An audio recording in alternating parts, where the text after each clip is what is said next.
Hi, everyone. This is Mark Vino with Smart Tech Research. I'm here with a fellow friend, fellow colleague, Yeah. Will Townsend with Moor Insights and Strategies. Yeah. I remember that company very, very fondly.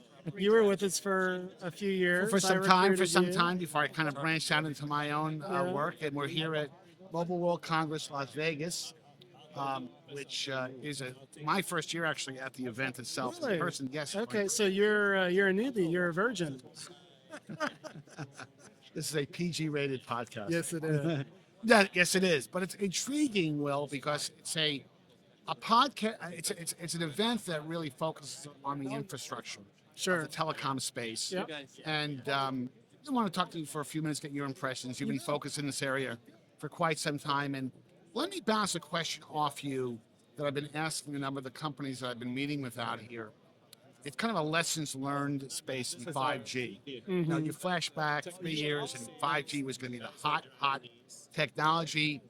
A lot of aspirational, I think, objectives that many of the companies who played in the 5G space had. Sure. It probably wasn't the smoothest rollout of all time. So a lot of the questions I ask companies, and it probably goes through your thinking as well, if you could do it all over again, if you had a Will Townsend time machine and go back 3 years, what would you have done differently? Yeah. I sometimes focus on messaging and the positioning. Right. And, unfortunately, since 5G is a technology that there were many, many players involved in that, with nobody, speaking in a singular voice type of way, the messaging came out in kind of a fractionalized type of way, Sure. which I think ended up hurting the rollout of 5G. But let me just ask you that question: if you had that time machine, what would you think the industry should have done differently? Well, Mark, I think expectations were set a little high. Number one, I recall at one point an AT&T executive stating that 5G was going to kill Wi-Fi.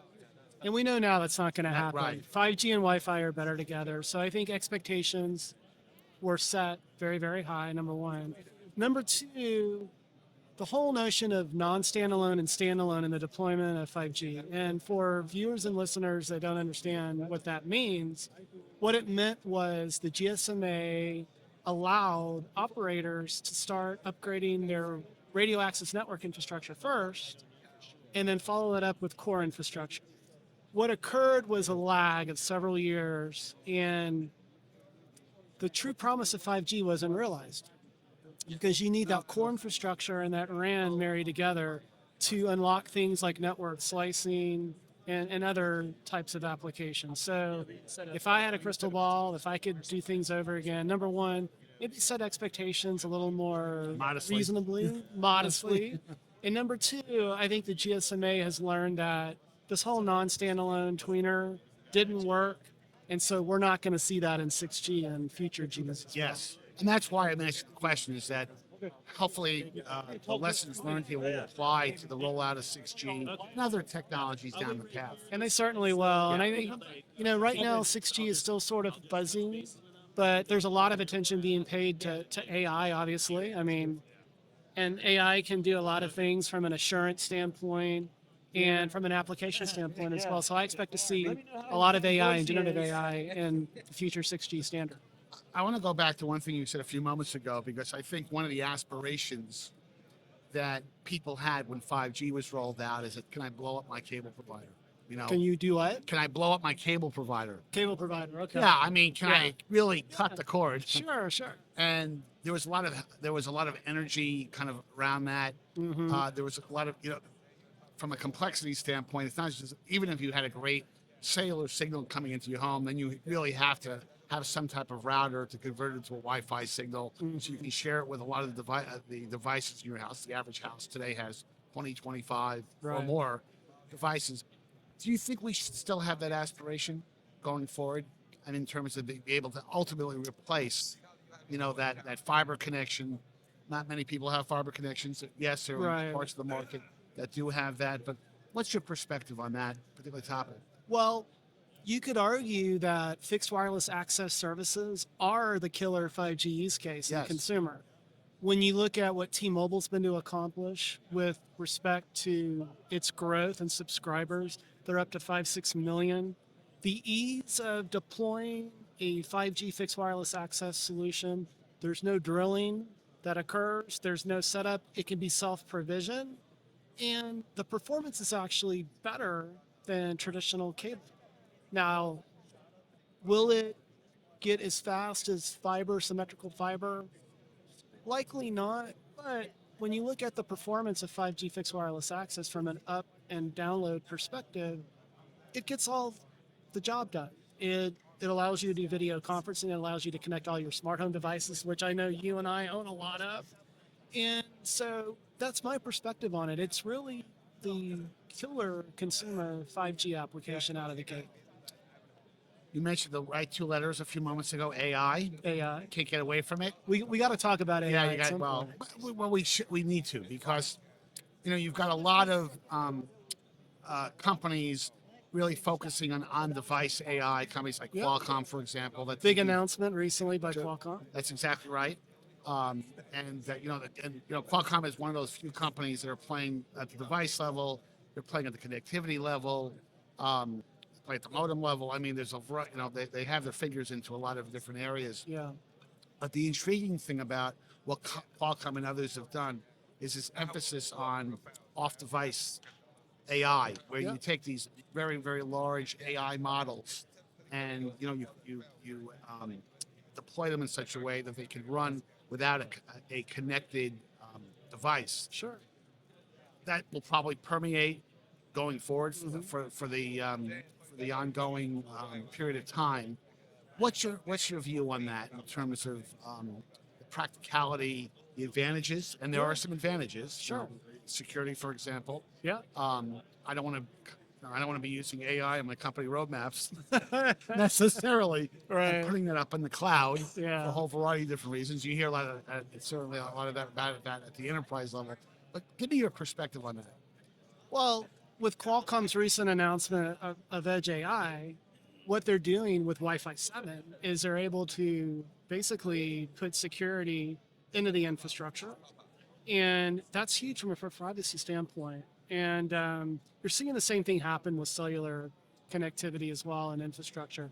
Qualcomm has been interesting because, to your point, they've been very focused on the device, but they've really grown over the last couple of years into infrastructure. So I think it's a great thing. You're finding Qualcomm chipsets in smart connected cameras as well that are driving computer vision applications. Those sit on Wi-Fi networks as well as private cellular networks as well. So from my perspective, being able to integrate security at the end device level and on infrastructure is just going to provide better protection. Right. And even though that's not the focus of this show, you probably have to mention what Qualcomm's doing in the PC space, just to throw that bone out there. Yeah. Because they really do some tremendous stuff. They really have. They were the first out of the gate with AI PCs, right? Yes. Oh yeah. And we're probably going to hear a lot more about that in a few weeks in terms of how they're going to keep maintaining that. You and I will be at Snapdragon Summit in see how they beautiful Maui, Hawaii. And I guess we'll hear just a little bit about the next flavor of Snapdragon Elite that will come out. That would be my guess. Yeah. Just in the few minutes we have left here. Sure. Anything else at the show so far? You've been here for a couple of days and you kind of jumped out at you. Yeah, I'm seeing a lot of discussion around private wireless, which is no surprise. I just spent time with NTT. Wilson Communications has been launched at the event this week. Wilson Electronics has been around for a couple of decades. They're now in the private 5G space. And it's been a long tail adoption for private networking. It's taken a lot longer than people expected. A lot of that was driven on what I was talking about earlier with NSA and SA. Although the nice thing with private networks is you can go directly to standalone deployment with core and RAN, and you avoid sort of those issues. But we're beginning to see the adoption finally happen with private 5G. I think that's going to be one of the big stories that comes out of Mobile World Congress Las Vegas this week.